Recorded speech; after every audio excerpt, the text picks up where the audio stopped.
Balita. Hatid sa inyo ng Sunsilk with Nano Complex, Thai Doble, Maggie Magic Sabaw, at Presto Creams. Hanggang kailan mamahalin, hanggang kailan mapapansin. Samantha, at sabihin mo sa kanya kung bakit hindi ako makapasyal kay Mira, okay? Sa sandaling pagtigil mo dito, naniniwala ako, wala kang kasalanan. Ang dapat atang sampahan ng kaso talaga yung talagang tagapag-alaga nung bata nung araw na yon. Sabi ni Miss Camilla, may pananagutan din pati yung tagapag-alaga sa baby. Bakit ikaw lang kinasuhan? Tinawagan po ako ni Arturo. Pinag-file niya ako ng kaso laban kay Belia. Ako yan na. Bakit ako? Ma'am, hindi niyo Gusto po ni ako Arturo dapat na managutan lahat ng mga may kinalaman sa pagkamatay na anak nila. Ma'am, kilala ko po ang totoo pumatay kay Baby Angelo, ma'am! Totoo ba ikaw pumatay kay Baby Angelo? Arturo, huminahon ka. Totoo ba? Arturo, huminahon ka! Wala naman ho talaga kaming kinalaman dyan ni Alex, di ba? Wala ba talaga kayong konsensya kayong dalawa? Sinitan na walang kasalanan. Pinagbintang mo. Get out!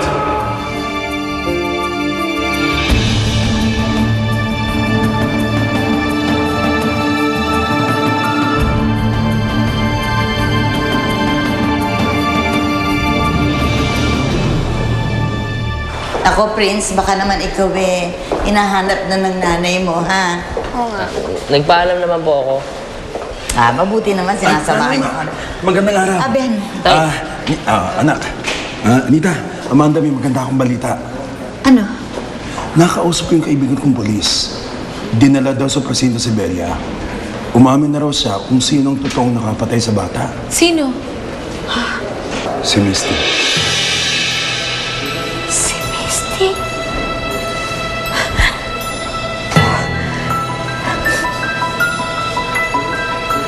Nagawa niyang itago ang lahat?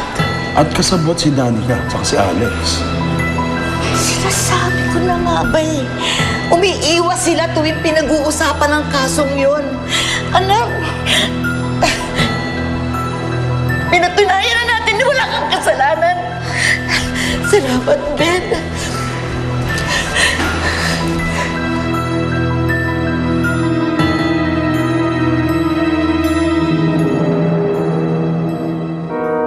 Diyos ko, maraming salamat po. Natapos na naman ang isang araw ko dito sa center. Salamat kina Miss Camilla, Cheryl, kay Ate Rosie. Dahil tinutulungan nila ako nalampasan yung mga problema ko. Sana tuloy-tuloy na po ang pagaling ni Inay. Salamat kina Miss Amanda at Nana Emma. Sila yung nag-aalaga sa kanya eh.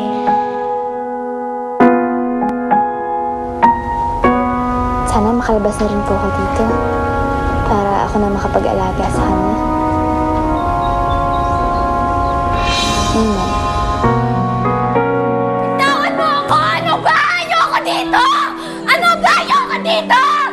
Bitawan mo ako sabi! Ayoko dito! Ayoko po dito! Bitawan mo ako!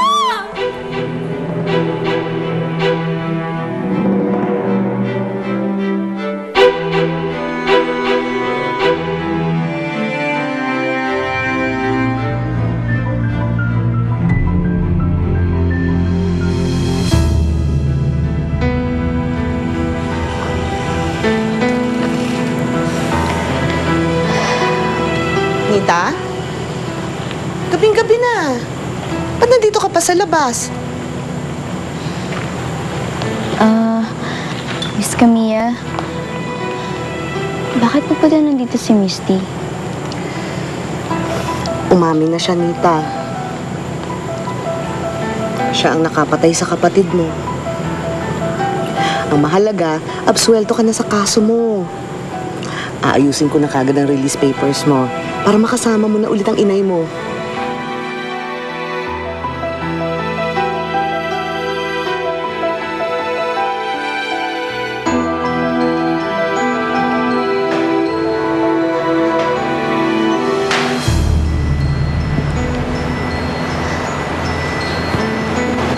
Misty,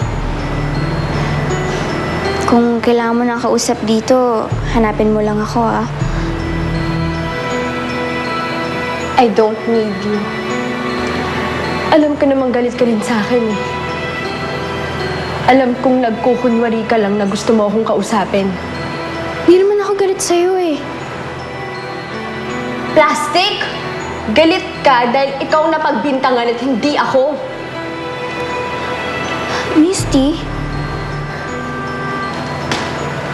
Huwag ka na ngang magbait-baitan dyan, Nita.